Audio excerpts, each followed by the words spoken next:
If you were to imagine the perfect tropical paradise, sunny skies, sparkling warm water, and pristine beaches, Talu is as close to it as anywhere on Earth. The country is a narrow strip of tiny islands halfway between Australia and Hawaii that's made all the more special by its isolation. Yet for all its wonder, the people of Talu are facing a devastating threat. Rising sea levels mean their home is disappearing, and what's really frightening is how quickly it's happening. But all is not lost yet. A group of ingenious Australians are working to raise the height of the island in an extraordinary engineering feat that's also having significant political implications. It's the least visited country on Earth, but looking around, you have to wonder why. Everywhere you turn in, Talu looks like a postcard. There are no mountains, no hills, and no rivers, just the surrounding waters. The ocean. 11,000 people call this place home. It's a tropical paradise where life is full of simple joys.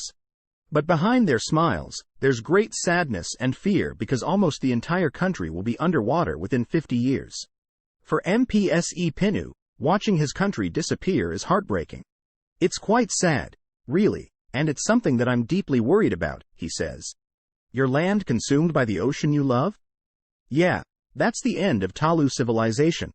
End of Talu culture. That's something that we cannot comprehend. It's something James Lewis can't comprehend either. We're going to lose a nation, you know? If Talu goes, who's next? And how can we consciously let this happen? The coastal engineer from the Gold Coast has spent the best part of 4 years in Talu, contracted by the United Nations to try to protect the country from rising sea levels. Why is Talu so vulnerable? It's because of its low-lying nature, says James. Just half a meter, 1 meter above the sea, you're floating on a raft, basically, but it's made out of sand. So when the tide comes up, it comes up through the island just because it's so low and so close to the edge of the ocean. Like everyone who lives here, James knows the closeness to the ocean is what makes this place beautiful, but it's also why the country doesn't stand a chance.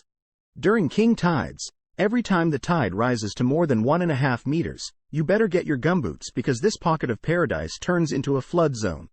The crazy thing is that this is not from rain or waves coming over. This is water coming up through the island, explains James.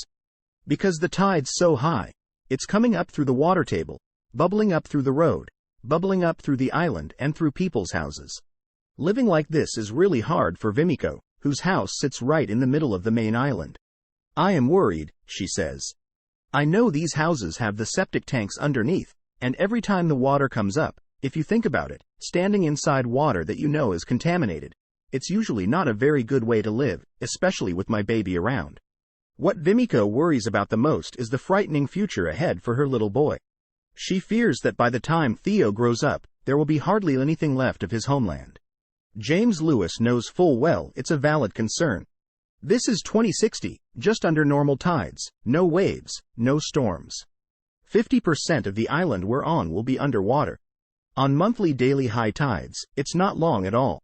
We extend that out to 2100, and we're looking at 95% of this island underwater just by daily tides, without storms or anything else. But amidst the despair, there's hope. James and his team have designed new land that sits much higher above the sea, so the entire population can eventually move to safer ground. It's a remarkable engineering feat that's making another Queenslander, Cameron Hall, and his team very proud. It's certainly a bit of paradise out here, says Cameron. It's a little bit different to Port Hedland in West Australia or Darwin. Over 6 months, a dredge sucked up sand from the bottom of the lagoon and pumped it through the ocean in pipes up onto the worksite. We had over 40 people there, dozers, excavators, people building the seawall, the bags, explains Cameron. They feel like they're achieving something. They actually feel like they're leaving behind a real legacy, making a difference to the lives of the people. There's not much work back home where you're saving a country. The proof it works is undeniable. While the old land is flooded during high tide, the new land looks like a desert. This is your work doing its job right now, says Cameron. Yeah, at the moment, this is the highest tide.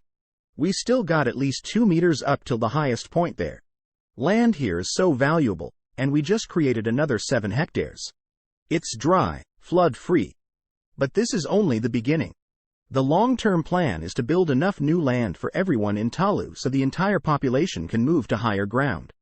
We're not competing with China because democracy never competes with totalitarian regimes, which is not apples to apples, number one, says Prime Minister Fetty too. But rather, our view is to take that out. But Australia put that into the document. We were really running out of time, and it didn't allow a proper opportunity for vetting the entire document. For Prime Minister Fetty too, the priority is addressing the immediate development challenges, such as climate change. The Coastal Adaptation Project, designed and built by Australians, has a long way to go. So far, it's cost $55 million, with Australia chipping in $2 million and the rest coming from TALU and the Green Climate Fund, a pool of donations from around the world. But TALU will need much more to pull off the rest of the plan and build enough new land to move the entire population to higher ground, says the Prime Minister. I don't think you can put a price on saving a country. But how much is all that going to cost? It's going to be into billions. As exciting as it is to see Phase 1 of his dream design now complete, the science isn't what drives James Lewis. He's in it for the giant smiles on these faces, knowing they'll have a home for generations to come. Why should Australians back home care about what happens here? Why shouldn't we? Asks James. We're going to lose a culture, something so precious. They're so close to us as far as our Pacific neighbors go.